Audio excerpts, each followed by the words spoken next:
you have to have the tenacity to go out on the mission of like making bad art for a little bit so that you can make good art. And it's like the people that are out here and they're like just willing to make art, you know, for art's sake and to push their craft are the ones that I go, in 3 years, you're going to be a problem. Like you're going to be my competition. And, but like the people that are like only shooting when they're getting gigs is like, bro, like this is dog eat dog. This is guerrilla warfare. Like everyone is gunning for your job. And if you're only learning when a client is paying you to learn, like somebody else is coming for your spot.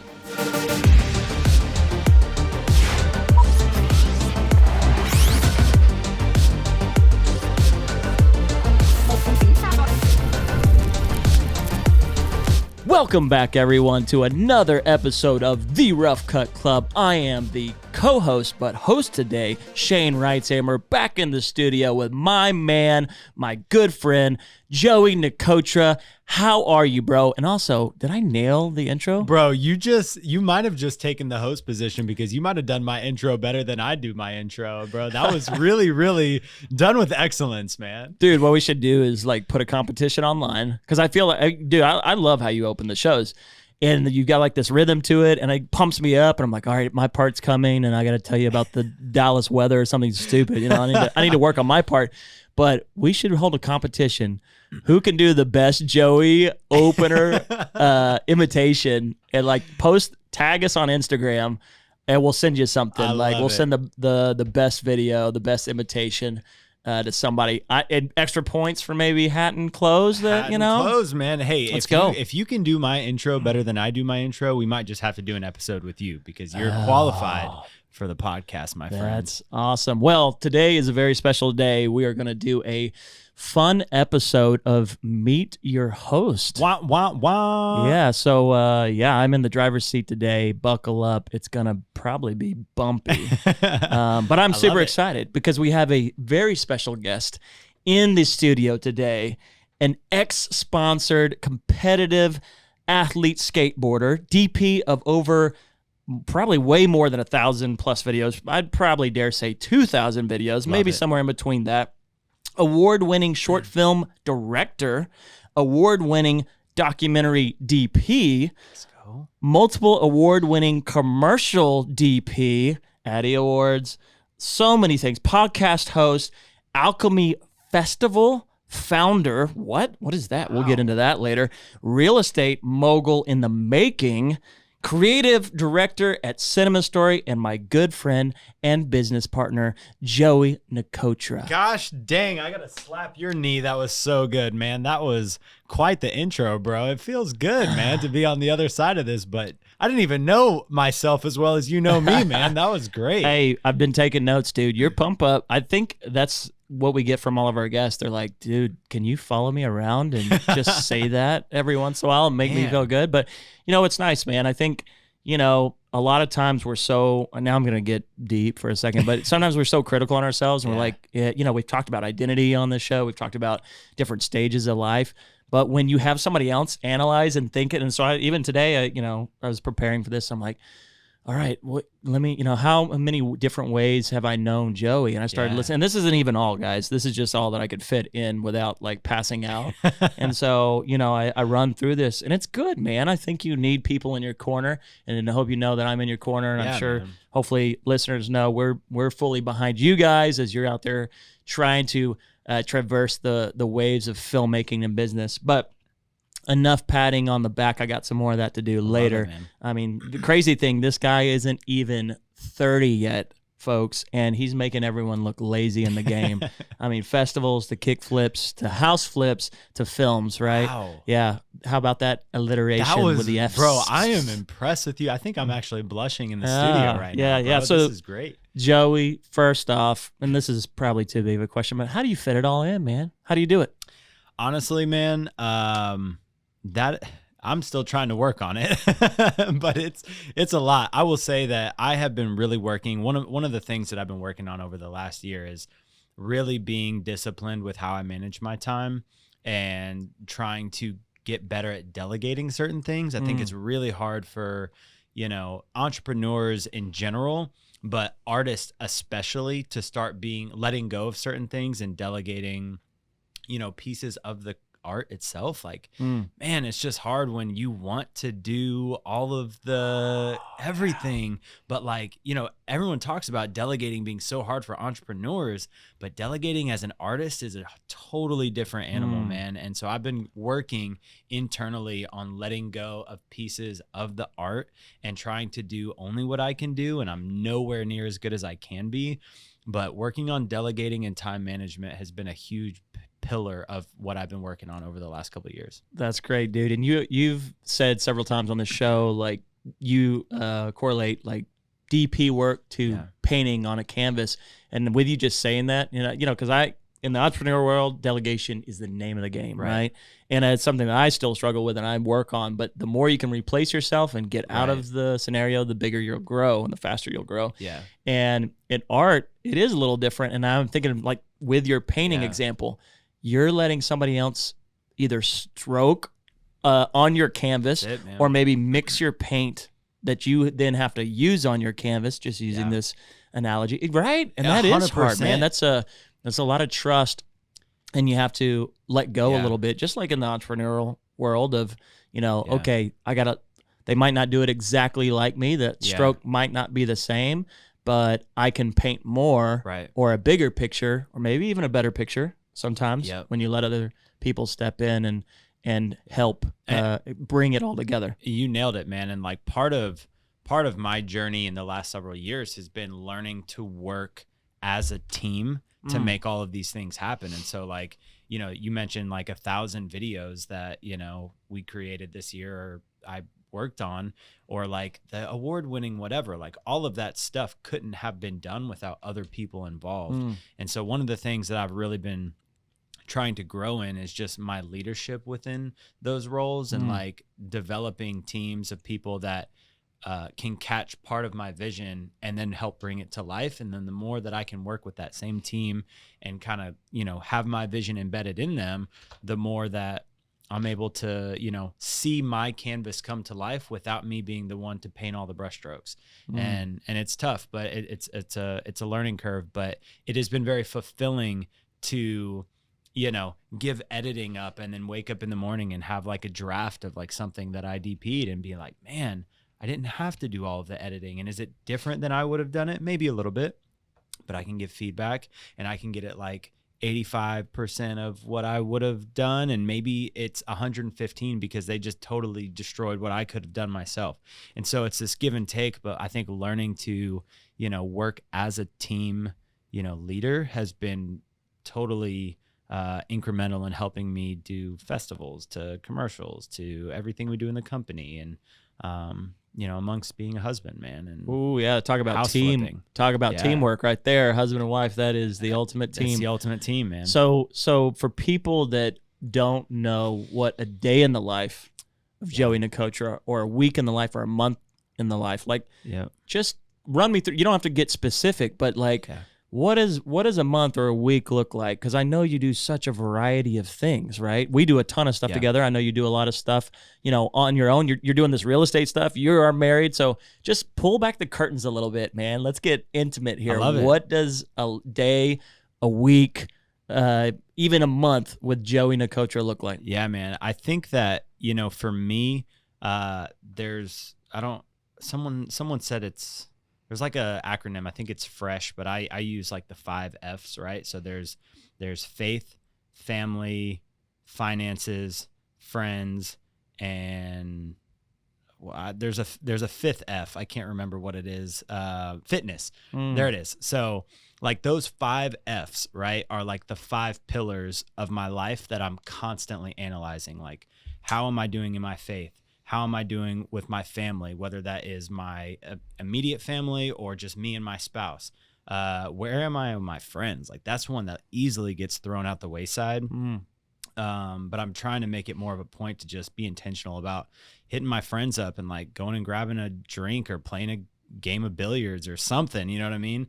And then, like fitness, going to the gym and going to church, spending time with God. And so I think that I'm constantly analyzing those 5 F's and auditing which bucket needs water that day, or how much water can I give to that bucket during the first hour or, last hour of my day. And so it's really easy for me to prioritize, just going in on the career bucket and then letting everything else suffer or come like second or third place. And so I've really been trying to give adequate amounts of attention to each of the pillars in my life in the 5F categories. And a lot of times that looks like living out of to-do lists and living out of to-do reminders and holding myself accountable to due dates that I set for certain projects. And if I got to bump stuff back, like really auditing, like today, what is the number one thing that I can do to advance the ball down the field in the most productive way possible that allows me to go to sleep at the end of the night with fulfillment. Man, that's great. Another F, fulfillment. After you treat all 5 of those buckets with equal respect, man, that's great. I love that. And yeah, dude, you are a busy guy. I know you are. You crush it within the company. You are on the majority of our sets. And then, I know that you freelance out on projects. I know there's feature films, that you're in the works and talks with. So, I'm super stoked that we get to do this podcast together and we get to dive into some of those things. But before we kind of go deep dives into some of the things that might give our audience inside track to maybe a fast track to stuff like being a feature film director. Yep. I want to talk about your backstory, dude, because I know a lot of it. I love hearing it because I pick up new details each time. But you didn't just wake up and you were already doing all this stuff, right? Yeah. And I've seen you add more and more to your creative bucket, right? Whether that's in finances or faith or whatever it is, right? I've seen you add more and more into those. Yep. And so that's why those to-do lists are super important, right? Man, drowning. So let's go back. Tell me, how did you get into filmmaking in the first place, man? Yeah, man. My filmmaking journey actually started, I've talked about it on the podcast a couple of times in passing, but through skateboarding. And so like growing up as a skateboarder, video wasn't what it was then as it is now. And so like filmmakers were like the prized commodity within the skateboarding community because, we didn't have video on our cell phones. We didn't have, most people didn't have access to a camera, or like the simple tools to edit the video didn't exist. It was like going in and transcoding media from like a mini DV tape or a mini DVD or, something like that. And it was something that like you really had to pour into learning how to learn to edit. And as skateboarders, we were constantly trying to make videos, home videos, street skating videos. And so I grew up like my whole mission was to get as much footage as I could from other people that filmed. And that looked like networking because there was all these people skating that wanted to make videos, but there was not a lot of people filming them at the time.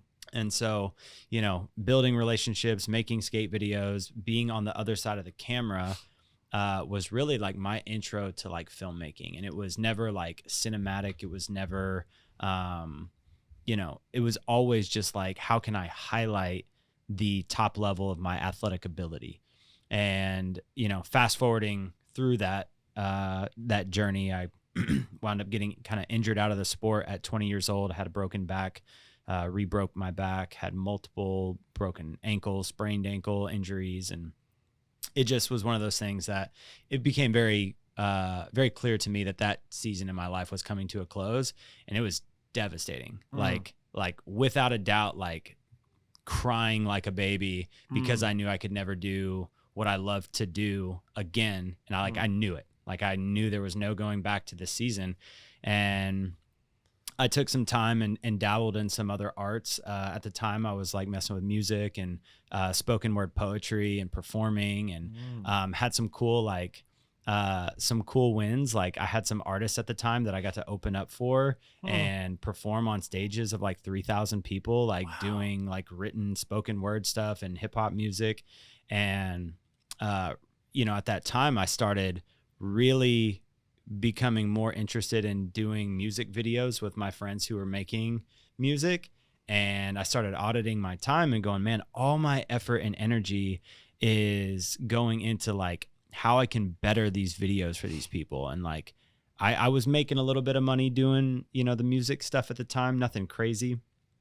But I was able to really quickly turn a profit in video. And I was like, man, this could be something lucrative. This is something that I'm wanting to spend more time in, and I'm going to go pursue this and see this through. It's kind of a long answer, and there's more to it, but ultimately skateboarding led to music, which led to music videos, which led to falling in love with the craft. Dude, that's awesome. I got to jump in just for a second because it's super interesting, something I picked up that you said. So back when you were skateboarding, there was a lot of people that want to be filmed. There wasn't as many filmmakers, right? By the way, I was one of those guys that was filming. Shout out to you, You bro. and I would have been great friends back in the day. I wish we'd known each other. So yeah, I was like, 10 years, earlier. Then you say and I don't know if you explicitly said this, but the musical artist, you saw the need as well, right? Like there's a lot of artists that needed content made, right? Music videos. And so it's interesting. It's kind of like the thing that everybody needs. Maybe not everybody wants to do it. They'd rather be on the other side of the camera, right? Because that was their craft. Just like you, skateboarding, that was your thing till you were, injured out of the sport. Yep. And now I think there's such a wave now, like filmmaking is glorified. Like I feel 100%. like online, everybody wants to watch the BTS stuff. Everybody wants to be the camera guy. Everybody wants to be the DP, the director, the producer. It's so interesting. And now I almost feel like there's less of people wanting to be on the other side of the camera. Even this podcast, you kind of had to twist my arm to come on the show to do the podcast. Cause I'm like, no, I want to be on the other side of it. I want to be on the switcher board, and stuff like nerding out with all the gear. Anyways, interesting change in our own industry and marketplace of probably like, not like the most favorited job. And I think you can look this up. I could be off because I probably got this off social media and we can't trust anything on there. But it was something about, influencers were like the number one job that people wanted to do, unfortunately, like kids looking up and being like, I want to be an influencer. And then videographer or like filmmaking was super high up there. So cool. Yeah, and I've heard, again, other influencers talk about that it is a very lucrative industry and a lot of people are getting into it. It is a little oversaturated now. Totally. But everybody shoots their shot. I think back to when I started, like I made the commitment to become a filmmaker, and at the time, like, of course there was, it was a profession and it was, there was plenty of jobs to go around, but it wasn't what it was today. Right. And this was back in, I think 2015, I made like a dedicated commitment that I'm going to be a filmmaker. Like I'm leaving everything else that I've ever pursued behind and like, I'm going to be a filmmaker. And at that time, that was almost 9 years ago. Like I thought I was going into an industry that didn't have money in it.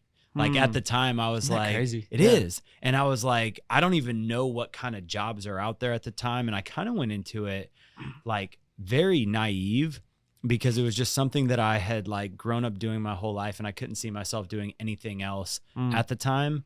But I was like, I'm going to be like a starving artist and I'm going to go for it. Like at the time, I didn't even think that it was a bright future, really. I was just like, this is what I want to do. Right. And I never even thought about the money. I never even freelanced while I was in school. It's like kind of weird to like look back at that season and go, I was just getting through college and filming the whole time on stuff that I wanted to do, like making music videos for my friends, never thinking about how I'm going to turn this into a business until I graduated. And I'm like, I'm going to freelance and I don't even know what that means. I haven't even really thought about like what this entails other than the fact that I'm going to do it. And that's just like brutal, transparent honesty.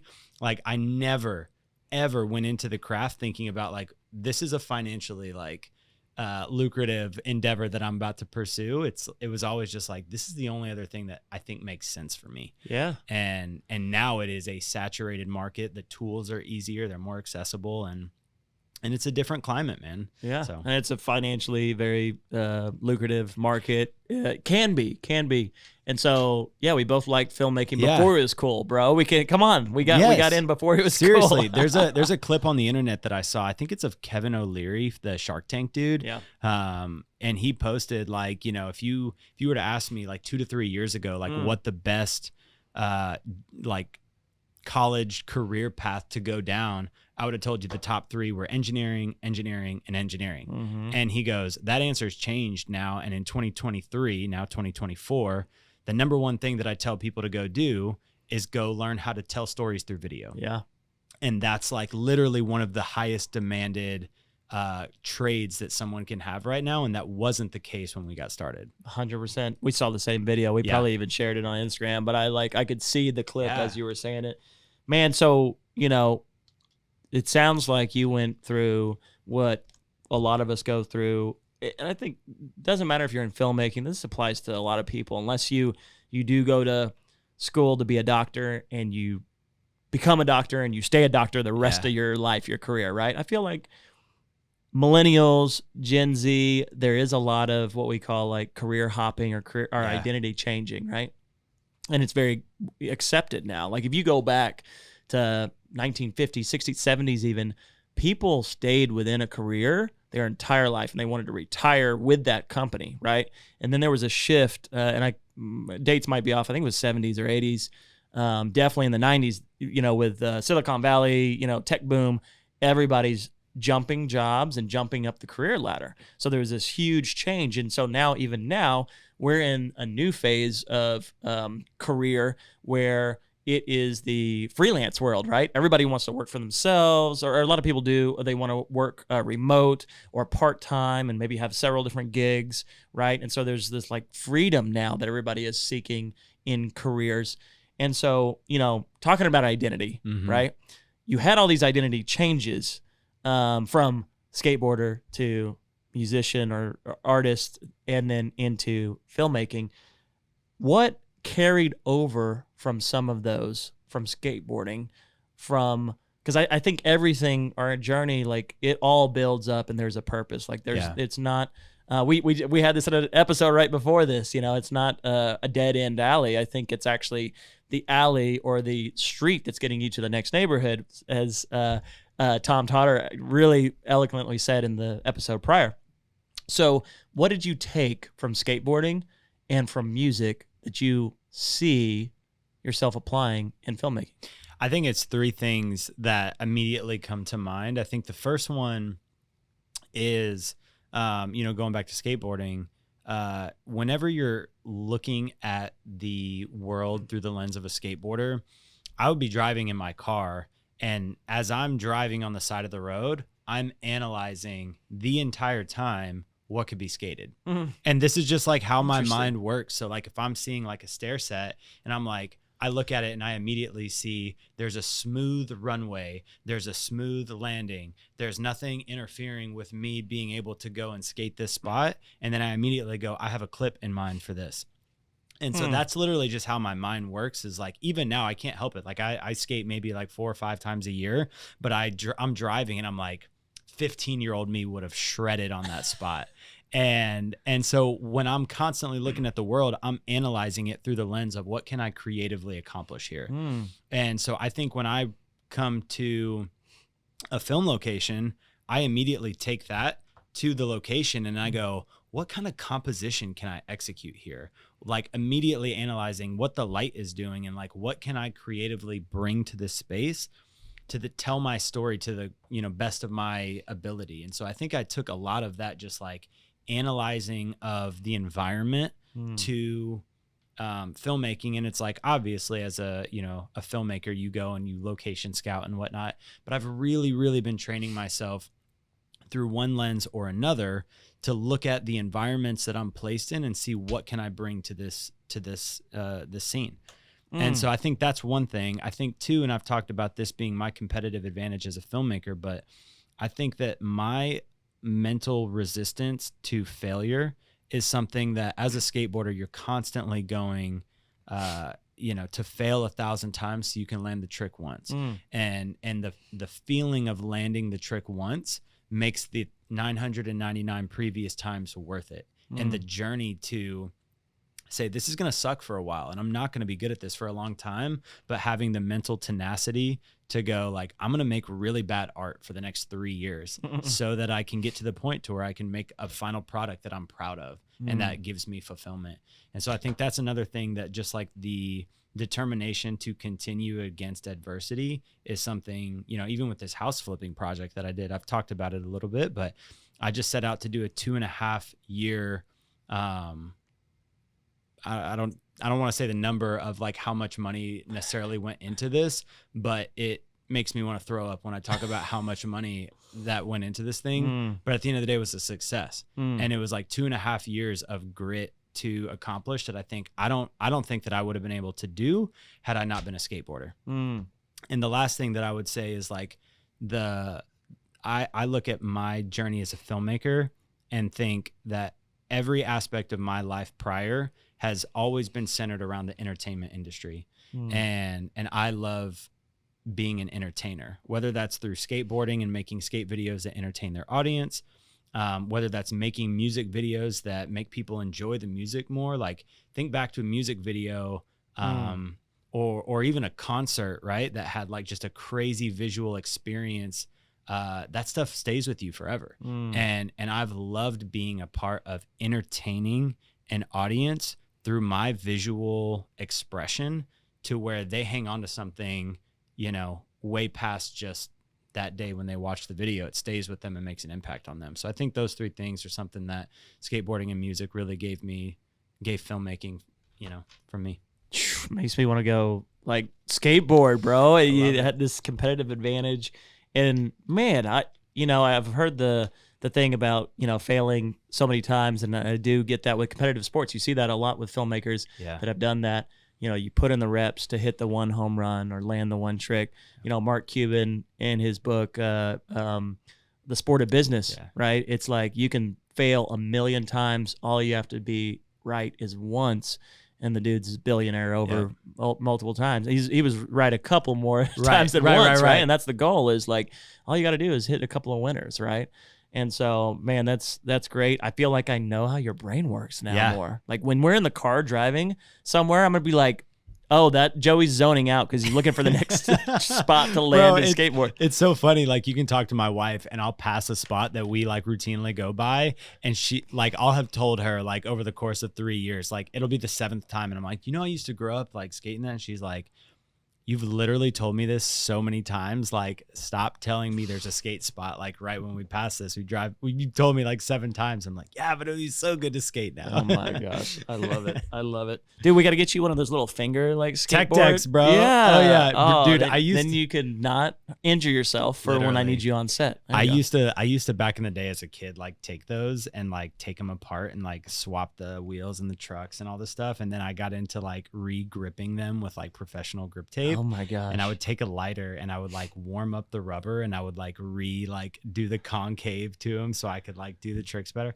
Dude, I'm telling you, I hope there's video. Did you make any videos of this? I don't think I did of tech decking, but I will say this. This is a little like Rough Cut Club Easter egg. I have a really bad fidgeting problem. And like we can probably go back. We need to do this. Go back through like the last 40 episodes. When I'm talking or like zoning out, I'm actually like skateboarding with a pen in my hand, like, and it's my fidget comfort zone. We got to cut some of that together. I'm like secretly doing skateboard tricks with my pen, and I guarantee you it's woven all throughout the last like 40 episodes. Dude, bro. I just thought you were really bad at twirling a pen with your fingers. I'm literally doing tricks. like, oh yeah, I didn't want to say anything, but I'm like, I think he needs help. No, spinning the I'm pen. literally doing skateboard tricks with my pen in my hand because I'm just so addicted and I have a disease. Oh, that's so great, dude. Yeah, we got to run a clip back. That'll be a blast. Well, moving on to my next thing. This is a tough one, dude. And you don't have to have the perfect answer because I think this answer changes. I know it's changed for me. Why do you do it now, today? What keeps you going? And you might have answered it in that third little bit that you did there, but why filmmaking? Why do you keep doing it? I am constantly chasing the feeling of rolling away on a skateboard. And I feel like I get that when I watch the final product of a video that I really did with excellence. I get the high of watching that and being like, chef's kiss. And like literally I'm chasing that feeling. It's a high for me to watch something that I'm like, that was powerful, that was beautiful, that was incredible. Like I get the same feeling of just a rush, of accomplishment, I think is what it is. When you get to do something with excellence and it succeeds, like there's a rush and a dopamine hit that comes with that. And I love getting that feeling, one, but two, like I really truly love the process of personal development. And like I read a ton of personal development, books, and follow personal development accounts, and, spend time in my life trying to focus on what's the pillar of me that can be better. And I get a lot of fulfillment. And I think it's honestly just, the duty of, I don't want to be sexist here, because I think it's a universal thing, but I think for men, like a lot of men are called to lead, whether that's leading their families or, somebody in their life. And I think that part of me being a leader is focusing on how I can do what I'm doing in life with more excellence today than yesterday. And so, and again, that applies to men and women, but I think specifically like as a leader on set, like I need to be continually honing my craft, and I love honing my craft, man. I love pouring time into how I can make light softer, or how I can, like move a camera in a way that moves an audience. And just tell better stories that makes a bigger impact. And so I love the pursuit of growing in a craft, and then also my craft, giving me the rush of like, you did this well. So. Speaking of the pursuit of growing, you have impressed me, and I've known you for most of your film career. And, there was a couple of years, like you said, in 2015, I think we met in 2017, started working together. Let's dive into that a little bit, because I love, and I'm jumping way ahead, and you might want to go back and you talk about music videos and, maybe tell us a little bit about what you cut your teeth on. But you only were in the industry, if I'm not mistaken, now with that 2 years, I guess 2015. But I'm going to call it 2017 is officially when you started professionally. You started working with me, other companies as well, other brands, other even as your own brand. And made my first filmmaking paycheck in 2017. There you go. And in 2 years, you're on a feature film set, being the BTS videographer on a feature film. Yeah. And then in 4 years, from 2017, maybe three years, 3 and change, you're on a feature film set in camera department. And then a little bit after that, like very shortly after that, you're the DP on a feature film. Yeah. Right? That's pretty unheard of in the industry. I mean, it's not unheard of. It's a very fast ramp. Even I look back at what I did, right? So I've done shorts and documentaries and reality TV and features. Yeah. And it wasn't that fast. You went fast, right? Yeah. So talk about, first off, the journey to get there. So what did you cut your teeth on? Take us briefly through so other people understand what it takes to get there. And then, how did you, what tell us about this first feature film and how did that feel? Yeah, I think the first feature, that whole process is really fascinating, and honestly just a godsend in general. And I think that, a lot of people may do a feature in, 3 to 4 years. But I don't think that a lot of people do the scale of the feature that I did during that window of time. And I think that, looking back, I was probably, I don't want to say I wasn't qualified to do the job, but I didn't have the reps of doing that scale of a project before, which made, some of the growing pains a little bit more challenging. Like the scale of, one of the days there was 150 people on set. And I but 80 extras in a battle scene, and almost probably 70 something crew members between, all the different departments and the staff that was there for the location and everything. Like we were close to that, 140, 150 people. And I had never been a leader, of something to that scale before. I think the biggest production that I had done prior to that maybe had 12 or 13 people total on it. And that was like a massive leap in responsibility. And I think that, you know, to answer that question, I felt qualified from a, you know, lighting, you know, and camera and storytelling perspective. And a lot of that I got from doing corporate and commercial video work. You know, a lot of times I think one of the best things, a lot of people complain about doing corporate interviews and, you know, all that stuff. I, to this day, love when I get to do an interview because it gives me another opportunity to learn how to light a person. And lighting people in narrative work is not all that different than lighting people for an interview. The person may move around the scene more and you may have to plan a lighting schematic from point A to point B. But at the end of the day, almost everything that I've learned from lighting for narrative, I have taken as pieces of information that I've learned from lighting in a corporate or commercial interview or like product brand setup. And there's such an advantage to being the guy that is constantly lighting an interview, because every single person that I've interviewed, like their face reacts to light differently, whether they have, you know, oily or matted skin, whether their eye sockets are further back, and then, you know, like the facial structure, you know, different skin complexions read light differently, and different environments. Like sometimes you're shooting in mixed lighting conditions. Sometimes you have full control. Sometimes you have no control. And it's like all these different exercises from the corporate and commercial space gave me the lighting confidence to go on to a narrative project of the scale that I did and know that I have handled every single lighting scenario that you can imagine. And now I have the mental know-how and the tools to overcome some of the obstacles that I'm faced with. And corporate and commercial interviews gave me that confidence and that ability. That's awesome.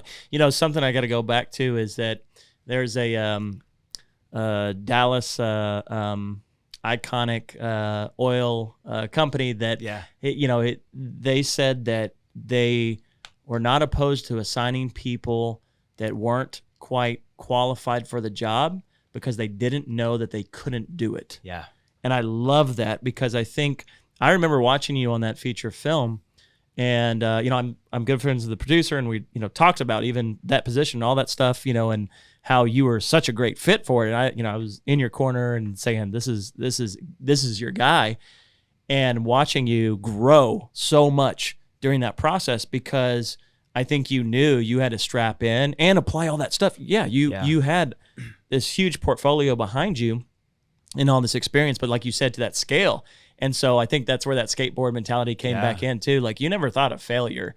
You were always thinking of like how you're going to succeed, and you knew that you had to put in the reps and the work. Yeah. And I think that's when you get the best results. It's when it's something that doesn't challenge you, that's when work can be sloppy. You know what I mean? Yeah. You cut corners. You don't do the prep work. You're not excited about it. It can be that way, right? And so you have to still stay very diligent in prep mode. But going to the prep and let's give some value for the viewers that. And by the way, there's a whole episode on our podcast channel, and we'll try to link it in the description, where I think we dove into this about you DPing your first feature film. So I want to spend a little bit of time on this. But what are some like quick key takeaways that you could give to somebody that you learned on your first feature that might help them circumvent making a mistake, or even just like, dude, I'm so glad I did X, Y, Z because it set me up for success. Can you unpack a little bit of that for us? 100%, man. I think, one of the big things in that is whether you're going into any single project that you've never done before, you can prepare and prepare and prepare. But at the end of the day, if you don't know what you don't know, it's hard to prepare for those things, right? And so all you can do is prepare as much as possible, but eventually you're going to be thrown a curveball that you're going to have to problem solve or do some critical thinking for on the day of. And so with that project in particular, I had to approach it from a different standpoint, because it wasn't going into the project and it was a clean slate for me to work off of. It was I have to come back at halftime for this film being made and do what best serves the film. And so there was, in a lot of ways, some infrastructure around that film that had been built up that was very helpful, I'll be fully honest, in setting me up for success, even just from like a gear standpoint, right? Like when you have 3 cameras and different toys that you've ever done before, like sometimes you forget a cable and it like really just, you can't operate without the follow focus cable on a, it's like you have to have it.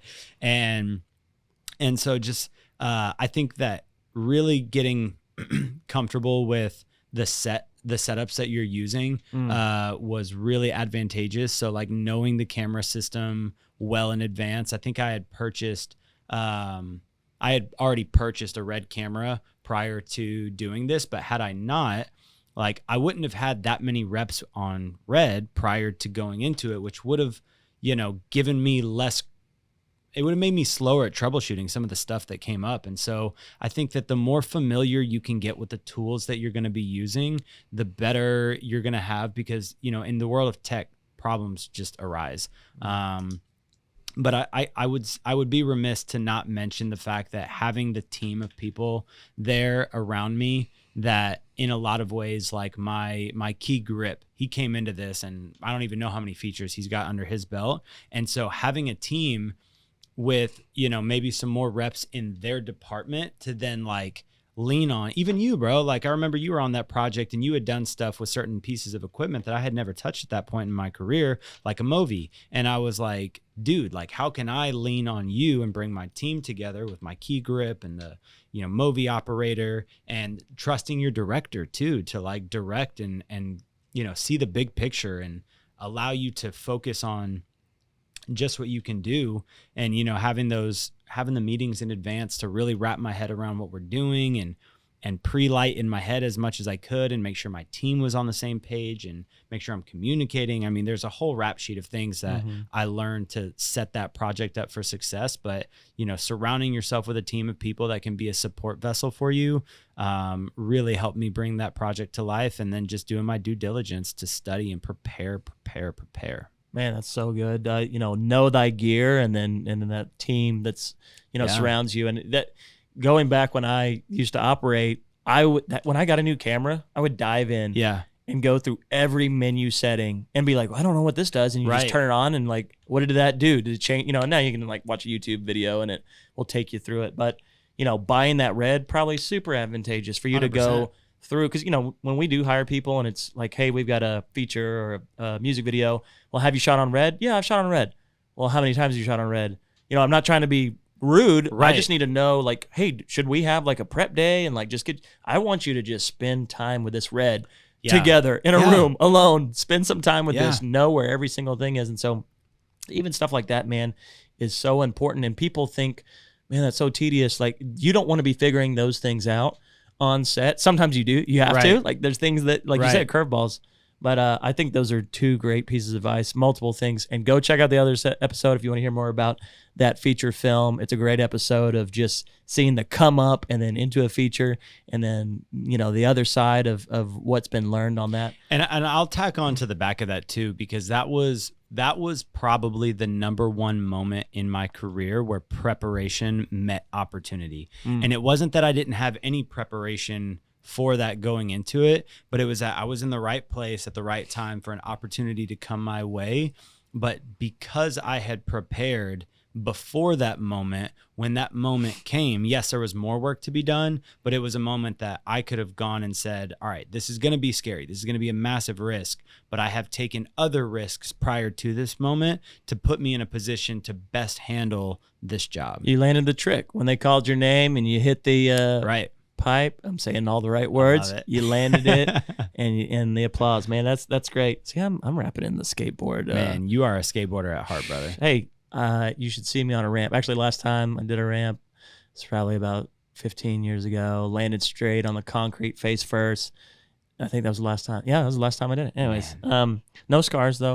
I want to see a clip of you skateboarding. Hopefully you have one. There's got to be some in the archives. Before I just decided, I should probably just be on the camera side of things. So, okay, let's dive in a little bit more. You've kind of, given some pieces of what really helped you for that.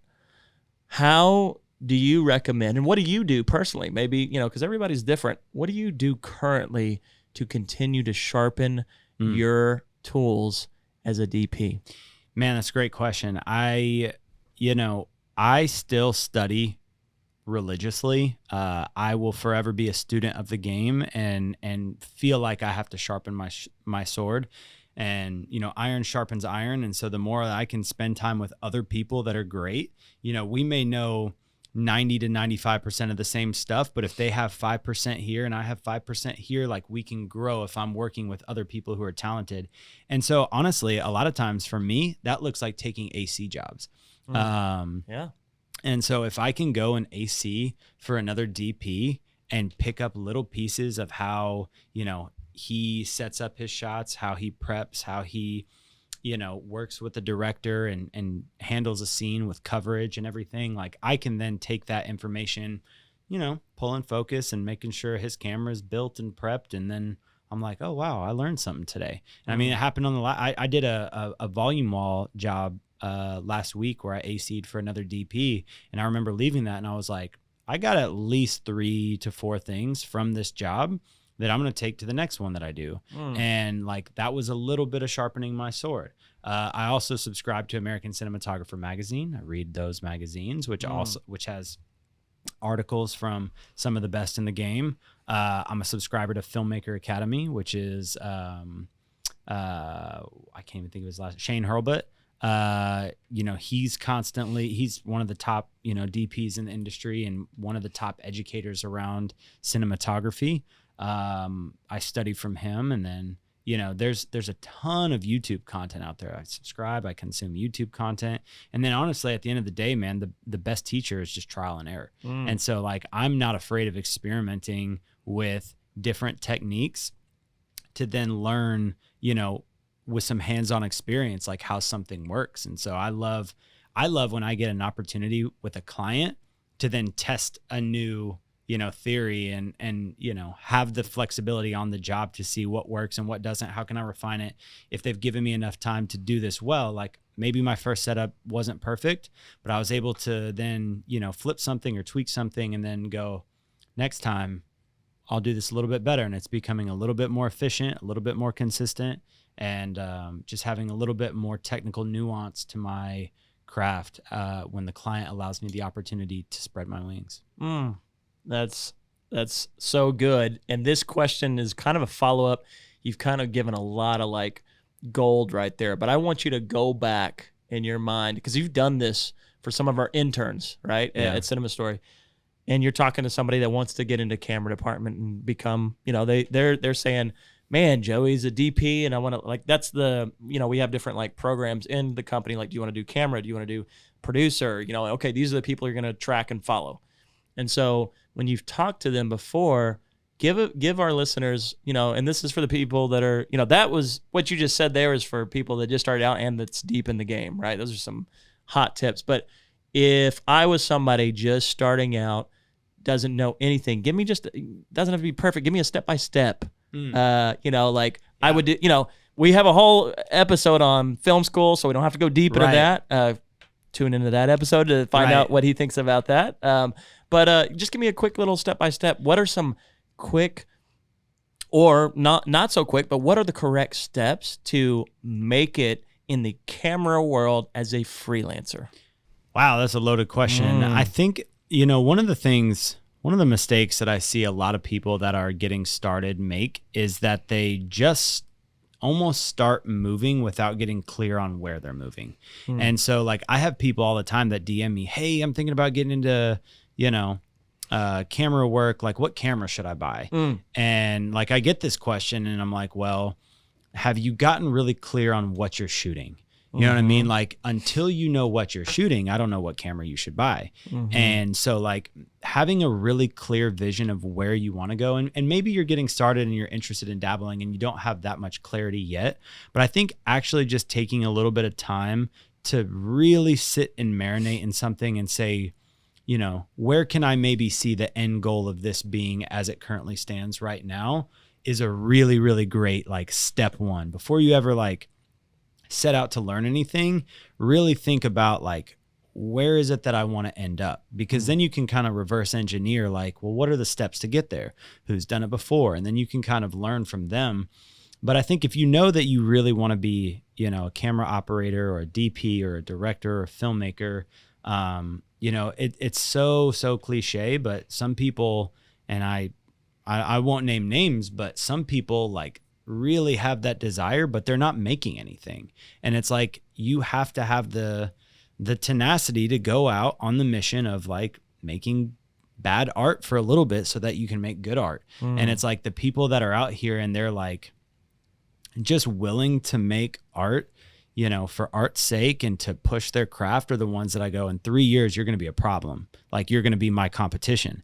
And, but like the people that are like only shooting when they're getting gigs is like, bro, like this is dog eat dog. This is guerrilla warfare. Like, everyone is gunning for your job. And if you're only learning when a client is paying you to learn, like somebody else is coming for your spot. And so if you, and so mic drop, mic drop moment there, guys. So man, if you've got to be making art for art's sake to get the client projects, having the hunger to always study and pick up a camera and ask questions and network and go to the meetups and make yourself the dumbest person in the room. I know this is so much like just cliche stuff, but it's like being a big fish in a small pond is not the path to creating excellence. Being the small fish in a big pond is going to push you in a lot of ways to really figure out what you can do to elevate your craft and rise above, at least a good majority of the competition. And eventually it's nice to be a bigger fish in a medium pond, if you will. But I think that when you immediately go and you surround yourself with 3 other people and they're not nearly as good as you, like, you're not being pushed if you're not pushing yourself. That's good. It goes back to that, you don't know that you couldn't do it. Right. And so like, you've got to challenge yourself. You got to put yourself in those challenging situations to be able to grow. Right. Yeah. And sometimes it's swimming with the sharks and being chased and swimming for your life. Yeah. That's when you swim the fastest. Right. Right. And dude, you put it really well right there. I really like that. Yeah, I had to tag on to your analogy there. I like it. Yeah. So before I move on, you mentioned something earlier, and I'm such a book nerd. Like, I love self-improvement books. And so I feel like this is something we should wrap into our podcast more often, but just give me, if not your top 3, just give me one book that you've read recently that has impacted you, or give me your top 3 that other filmmakers or freelancers or even just entrepreneurs, what's influenced you recently in your film craft or business, and why would you recommend it? This is probably a book that, it was 100% not made for filmmaking, but it really gave me a lot of clarity around some things going on in my career. But it's actually it's a faith-based book, and it's called Dream to Destiny, actually by Robert Morris, is the big pastor in Gateway. But I read it, and it was one of a lot of it is tied to faith, but the whole premise of the book is about Joseph in Genesis, like being thrown in a pit by his brothers, and then God being in the middle of that to see that his ultimate destiny was to save Egypt from 7 years of famine, and all of the things that Joseph did on the path to get to his destiny. To really live out his destiny that he's getting to. And I applied a lot of that to my journey as a filmmaker. I'm setting out on this destiny that might go on for the next 20, 30, 40, 50 years. And I look at the end goal of that, and I can't even see it perfectly right now, but knowing that all of these different things that are like really, really tough in the middle of that, like ending up in prison for years and being betrayed by his family and all of these like horrible things that happened to him, were these pivotal moments that without those, he never would have reached the destiny that was what God had for him. And I look at that right now in my own life, and I'm like, man, I'm out on my destiny. And oddly enough, my name is Joseph. And I find like a lot of just like, it's one of my favorite stories in the Bible, because I see God's hand on him in getting to where he has for him. And so I think right now, like I'm looking at where my next move is, There's all these different tests in this book, and each of the chapters outline a different test that he went through on his journey.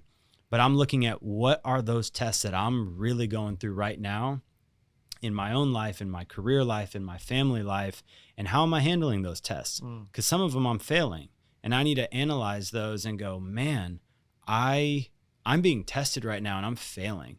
And because of this, whether, in a spiritual sense or a career sense, it all is, it's talking about your destiny in life. And it's like, what are the tests right now that I am failing, and how can I put dedicated attention to doing those better so that I can get to the ultimate destiny that God has for me? Man, we share a lot of books back and forth. So when you're done with that, bro, pass it over. Bro, I'm going to check it out. It's the first book that I read that I was like, I think Gary Keller has a book called The One Thing. I think that's who it is. Or anyway, but the whole idea of that is, if you just focus on the one thing that matters the most, the crazy amount of things that you would see like transpire in your business. And I read that book and I was like, man, this is the book that if I just read this book all year and I just got everything that was in this book in my head and ingrained, like life would be great. And it was the first book that I read that I was like, I need to go back and reread this, like probably for the rest of the year. It was that good. Man, sign me up, bro. Got you, bro. I'll ship in a copy to your house when we leave the studio. There you go. All right. Well, we're going to unpack a little bit more value for our listeners. And this section is a little bit selfish because this is for the producers and the directors, right? A lot of times when we interview DPs, it's DP to DP knowledge, and it's great. Iron sharpens iron, as you said. But I want to hear some things that producers and directors have done, producers and or directors as well, that have set you up for success to do your job. So what are some big things that you really look for in a director or a producer that sets you up for success on a project? It's a great question. As I've done my job more with different directors and been an AC with different DPs and whatnot, there's so much leadership in that a director and producers have to take ownership on, and so much of the success of a project is not determined by what they do on set, but what they do before production ever starts. And so even, from just a clarity standpoint of making sure the team knows what they're doing, making sure a call sheet isn't going out at 9:00 the night before, you know what I mean? Where it's like, oh yeah, I had an hour before I went to bed to get my things together because now I know what I'm doing, I think that making sure that there is unification on a team level really helps the project be set up for success. Because how often do we like get to a project and like the PA, the AC, the grip, the whatever, they have no idea what's going on. They're just waiting on, someone to tell them what to do. And it's, to a degree, like I understand from time to time, but when there's unity in a project and everybody understands like the why of the project, and the how, and they feel like they're let in on the vision that the directors and the producers have been responsible for casting from the get-go, like those are the best projects to be on. Even if like stuff goes sideways, they're like, we're a unit going through this today. If the weather is not for us, if talent doesn't show up on time, like we're in this together, and rather than like a disconnectedness. And so I think that really just bringing the team together to be one with the vision on a producer director level, gets me pumped up to lead my team when I'm like, I have every bit of the directors and producers vision for this project.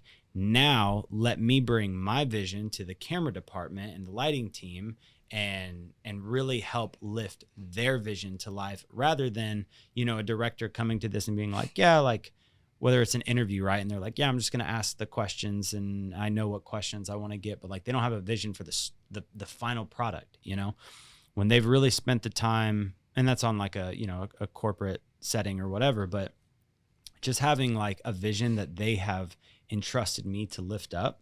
I love bringing my vision to a project, but at the end of the day, like, yes, I do that from a camera and a lighting standpoint, but my job is to support the director's vision and bring that to life. And when a director really clearly communicates what they want out of me, sometimes those parameters are a beautiful thing to work within, because I know like the director really, really wants to focus on, I'll give you an example, right? So in the movie, The Killer, that was, I think, was it Michael Bay? I think Michael Bay's new film. It's out on Netflix. In that film, this was one thing that it challenged me as a filmmaker, but the main guy in the film never blinks. That was one of the things that was really important for him to convey in the film. And it was like, this guy is just so focused as an assassin. And it's nuanced. It's never brought up in the film, but you never watch him close his eyes during the film. And like when the team is let in on that level of being inside the mind of the character that they're trying to portray, like everyone is just like, yo, I know who we're lighting. I know who we're, I know who we're capturing, and I know what kind of person they are. And that's because the director cast the vision of who this person was, and it allows the team to move differently rather than here's our talent. You know what I mean? So good. Now I want to go watch this movie too. And when you said he didn't blink, I'm like trying to hold my eyes open as well for some reason. But dude, that is so well said. And actually, I said this was selfishly because I love, at Cinema Story, we have like people will come into our, circle of, company, and we put out call sheets differently. They're not the standard, like, here's your address, here's the, like your standard narrative, call sheets, sides that you get. It isn't like you're not in on everything, right? So we, corporate commercial, you can kind of let people in on more. Yeah. And one thing that sometimes we don't always communicate is why, right? Which was, we always ask our clients, but it's great to be like, hey, everybody, they need this film to convey this, because that's the win for them. And then you got everybody on your side to help with that creative process. So man, we're gonna be making a little addition to the call sheet. Great. Another question that I think, and this kind of pivots a little bit from only just DP work, but what are some of the struggles that you've experienced working as an artist, but also in the business sector? Because you help out on the business side at Cinema Story. Like we say a lot, like, if we had divided, it's art and business, but we cross over a lot. I love when I get to be on film and direct with you and I get to do the art, right? And then I think you love to sit with me and we're talking about the next, strategy or campaign or even a product line that we're going to launch, right? So, how do you find a balance as an artist in the give and take? And I think you can even relate it to film sets too, because you're talking about vision, and then maybe that's two artists though, right? A director and but on a corporate set or a corporate project, sometimes there is those business limitations. It's like, hey, I've got to get this in this amount of time. I can't give you even an hour to set up what you want. So get me what I can in an hour, right? And to be set up for this interview or be whatever, right? Yeah. So how have you balanced that in your mind as an artist, but then also as a business person, whether you want to talk about it on set or even offset, and how important is that piece in your success as a filmmaker for other people listening? At the end of the day, we're in show business. And if all we're doing is focusing on the show and not the business is going to fail and we have no show to present. And so I think, working on the back end of a production company has given me a lot of insight to that and challenged me in a lot of ways. But I think at the end of the day, problems in our industry are solved with either money or creativity. And, you can bring more funds to a project that solves problems, or you can get creative and solve them through another way. And, we were talking right before this about an issue that we're having in our company. And I'm like, hey, well, here's the solution. And you're like, yes, but the problem is money. And so it's like, well, how do we go back to the drawing board and we get creative with our solution. And so I think a lot of times just entrepreneurs in general have to be creative in creating strategies that solve the problem of not having enough financial resources.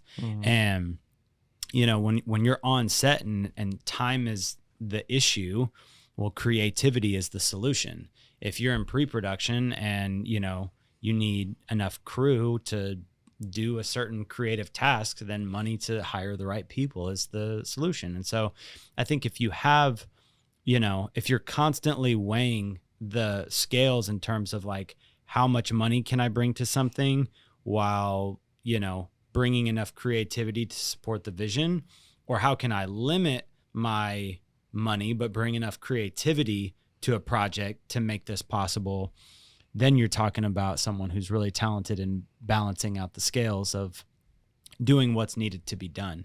And so always just trying to bring creativity within confinements to replace what money can buy, I think is kind of what I have tried to bring, you know, to weigh the art and the business during production. That's good, man. It is a tightrope walk. It's difficult, you know. It is you know, it's the good, fast, and cheap. Pick two, baby. Yeah, pick two. Sometimes you can only pick one in situations, you know, and it's like it's hard.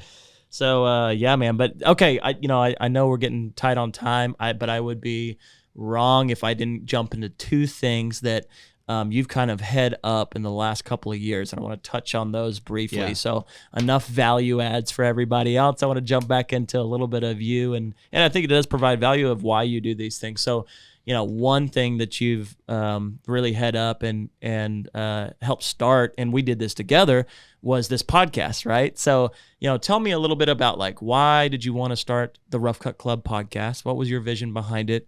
And then what has been the value now, right? Because I think it's changed from like, you know, I think we had some really great ideas and why, and I'd love to hear yours again now. But what value has it brought to your life now? You know, this podcast, we had actually started talking about wanting to do something similar years and years prior to when it actually launched. And I think that the only reason that it even happened is actually, you know, honestly, dumb luck in terms of having a client that, you know, he's one of our VIP clients and we do a ton of business with him. We love him. But he actually contracted us to build this studio for him. And this, you know, in full transparency, isn't only our studio. Shout out Brian McCauley. Shout out Brian McCauley, man. Brian is the GOAT. He's the guy. He's the real McCoy, and he is a good friend of mine and just super generous. And we got the opportunity to build this studio for him. And, you know, he pretty much told us, like, you're always welcome in the house that you built. And I was like, dude, this is super cool. Like, I just designed a podcast studio, from the decor to, you know, all of the equipment that's used to bring this to life, and got the keys to the kingdom. And I kind of looked at you and I was like, there's no reason now why we shouldn't. Like, we've automated everything. We've made it a turnkey setup for him, and we have access to it. So let's go and do this, and kind of, you know, set out on it a little bit blind in the beginning as to what we were really getting into. Oh yeah. And, but it's been good, man. It was like, at the end of the day, like, I have always loved, when I have a podcast that I listen to prior to this, like the connection I have to the host and the co-host and at the guests at the end of it, right? Because you can follow someone on social media and you get the, here's the 30-second soundbite and I'm out. You know what I mean? But when you spend an hour with somebody and you really get to hear like how their brain works, how their business works, how they're setting their self up for success and doing what you're doing better than you, like, you really get to know these people. And I think that there's a lot of value in people, you know, getting to know us and getting to know the guests that we have on the show. And like, you know, even when people see little clips, you know, like, I want them to know, like, I have a family at home, and like the guy that you're like talking down on this project to me about or whatever, like this, like, I'm a real human being, you know what I mean? Like, or some of the wins that I've had, like, have happened from a place of like struggle and, you know, like, you get to really see like the come up of somebody and get to connect with them. And so their wins, their losses, they all feel a little bit more like you're in on the human connection with that person. And so I love, I do love being able to teach the art and the business, but I love being able to connect with not only the other people listening to the show, but the guests as well. It's like I'm furthering the human connection with, other filmmakers who are more talented than me in one arena or another, or just bring a different perspective to something, or the listeners that have checked this podcast out. Like I've been able to, connect with people, and they've given feedback on like, man, like this was really cool. And we've met some people from the podcast that are now part of our team. And we've met some people, we've had some people on the podcast that we've done projects with. And it's like, it's been a really great networking opportunity to build more real human, authentic connections with people that allow you to make art and do it better, or to get more fulfillment out of the art that you spend time making. Love that, man. I've learned so much from being on this podcast. Not only the human connection, the networking, just even the friendships that I feel like we've established on this podcast. We've hung out with people. Anytime our guests are in Dallas, we're like, come by, come see us. Let us buy you a drink. Let us buy you a dinner. Let's just talk. It's that shared human connection. I think we're all more similar than we are different on one level. Yeah. But then also hearing how uniquely different we all are. Yeah. And that is so cool, because it's like, what makes you and Eric Thane and Thomas Totter and all of these, guys and girls on the podcast, and we go, the uniqueness of who you are, I can respect and maybe even learn something and take from it. But then also the similarities of like, oh, okay, so we all struggle with droughts and feast or famine. Even people you think are at the top, they're like, yeah, and then you're waiting for your phone to ring, and people that are working in Hollywood, dude. And they're like, yeah, I mean, this happened, a writer's strike. What do you do now, right? So it's just super interesting, and I think that really helps you mentally continue in this, because, like you said, social media is great for its own reasons, but it's a highlight reel. And so it is easy to watch all of that and go, oh, I'm never going to be this or that. Well, yeah, everybody's putting out their best, 30 seconds. I got to jump into this other thing that you did just this last year, is that the Alchemy event. Okay. I want to call it a festival at this point. We might as well call it a festival. Tell me a little bit of, what was that? Like, what did people experience? And then why did you want to do this? Alchemy was probably one of the crazier things that I have done in my career. I really spearheaded leading a team of people, a small team of people, to, in a 3-month time frame, bring a like 300 person event together, with full entertainment, food, alcohol, everything, on basically a $0 budget. And like the event itself could have easily cost, close to probably, what do you say, 30 to 30 grand. Venue alone was almost 10. And there was just, to paint this picture really well for those that have no idea what it is, we basically had artists of all different disciplines, from filmmakers to photographers to models to clothing designers to musicians to tattoo artists. I mean, the list kind of goes on, but we really wanted to unite creatives from all different disciplines together under one roof to come together and celebrate art. And so we put this event together and basically made everything free for everyone. And so entry was free. And skateboarding too. I can't forget. Can't leave out skateboarding. But yeah, man, we had like a small skate park built from Four Down and Alliance Skate Park as partnership. We had musicians that were all independent musicians come out and perform. A DJ there. We had models there doing live photography. clothing vendors, and we were allowing everyone to have vendor booths for free. And it was like, everything here is going to be blood, sweat, and tears on my end so that it can be free for the art community. And we put this event together, and what I feel was a massive success. And just everyone that went to this event said they had never been to an event like that. And when you really like slow that down for a second and think about that, like what a wild statement to have never attended an event like that, And I think it's such a big win for the community and the vendors, man. All come, like you said, 4 Down, the venue. Like once you spoke vision, we went to these meetings. I went with you, and we'd pitch them and say, hey, this is what he's thinking. This is what we want to do. This is what it would be like. Do you want to do this with us? And people just being like, sounds awesome. Like, wait, you're not trying to sell anything? There's no ulterior motives here. You're not going to give a presentation about a timeshare afterwards, right? No, seriously. And so I think that was so fun to see that. And then like the feedback from the guests, and the vendors too. These vendors got to, they did get to sell stuff there, and they're like, dude, I made bank at this. And people got connected, photographers with artists, influencers, musicians, plus we had great food, great drinks, lots of stuff was, the drinks and food were free. There was, a purchase thing outside, but it was awesome, man. And I can't wait to see where potentially, hint, hint, where that will go in 2024 and the following years.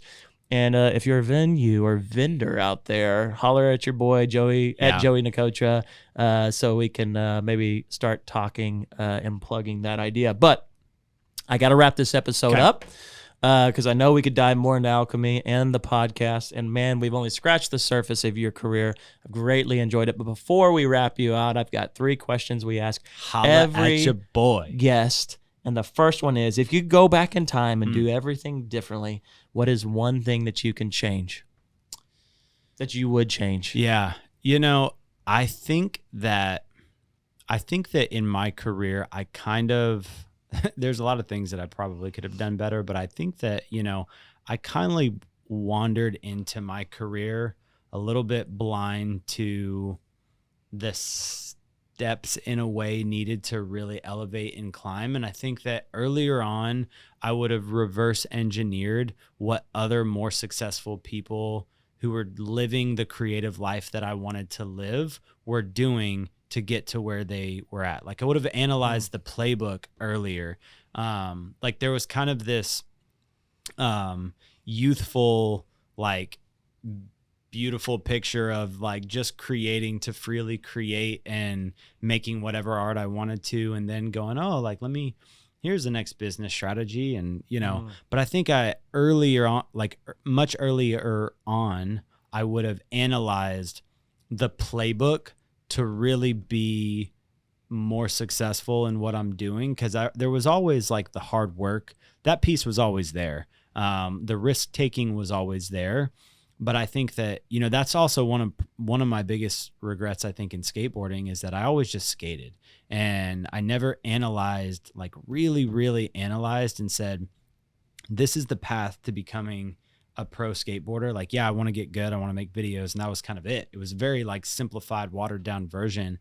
But I think I would have gotten more serious about like this in this time frame. And same with filmmaking. Like I would have taken the steps to say, I should take this more seriously to set some real finite, very specific, hyper-focused goals in a certain time frame and put those limitations on myself so that, some of the things that really advance your career don't just get continually procrastinated. That's solid. Speaking of more, because I think people can take away that little piece of advice, but what's a piece of advice that you give a filmmaker to grow in their craft or business? So many. I know. We teach the art and business of filmmaking. I got a million. Man, one piece of advice. What's the first thing that comes to your mind? The hottest thing? I could go through like a rap sheet, of, just start shooting, don't worry about the gear, all the ones that people have probably heard before. But I think the one thing that would really move the needle the most is not neglecting to learn the business side,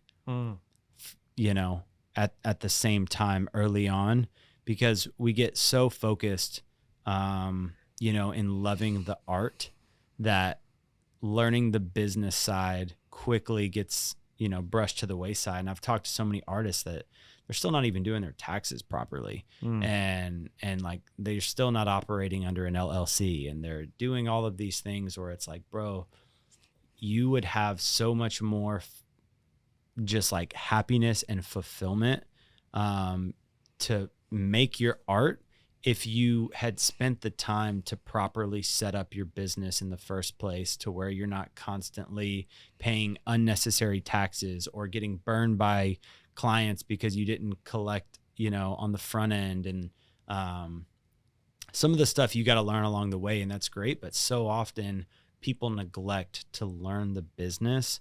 And I think that I would have, and I did kind of learn it earlier on, but I think that if I could give that piece of advice to someone, yes, watch the YouTube videos on learning the craft and continue to do that, but don't neglect spending time to learn the business side as well, and learn how you can do better client relations and negotiations and all of these things. As an artist, you have to learn to do your art well. Make it practical. How do people learn the business side? You're the sum of the 5 people that you spend the most time with, right? And so for me, like, I undoubtedly have learned a ton from spending time with you, and just like hearing like something be shut down, but why did it get shut down? You have to have people around you that are challenging you to grow in those areas. And so like, if you're spending time, dude, even Brian McCauley, right? We mentioned him. Like, I spend a ton of time working with that guy, and he is a brilliant financial, like, real estate mortgage loan officer.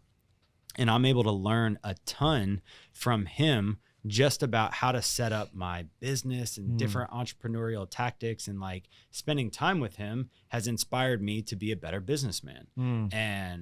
And so I think, like, if you're spending time with other people and asking questions, bro, like, how many times have you not gotten a question answered because you just never asked someone? How often are you like trying to fight to figure something out in your business? But it's like, when did you ever set up time to do a consult with someone who knows it? Even if you got to pay to learn it, like putting the effort forth to take a course, or, get on YouTube, bro. Like, YouTube University has it all. And so, man, just taking an effort to surround yourself with people and to educate yourself.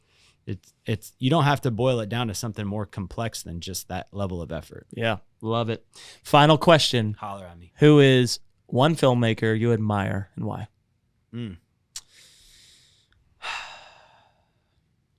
I think that, it's kind of funny, but we just had Tom Totter on the show, but him and Jacob Owens have made a really, really tremendous impact on me in my career. Like, I've watched their journey, starting out on YouTube, making music videos, and, building these businesses. And I think that probably more than anyone, I have been more inspired as a filmmaker from watching them.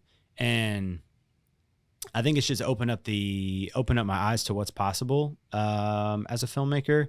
And like, yeah, creating beautiful images is great and all, but like, there's so much more to filmmaking. There's the entrepreneurial side, there's the business side, there's, the fulfillment and everything. And they've been putting out free game for us for years. And so I've probably learned and grown more from them, just as like on a big picture level.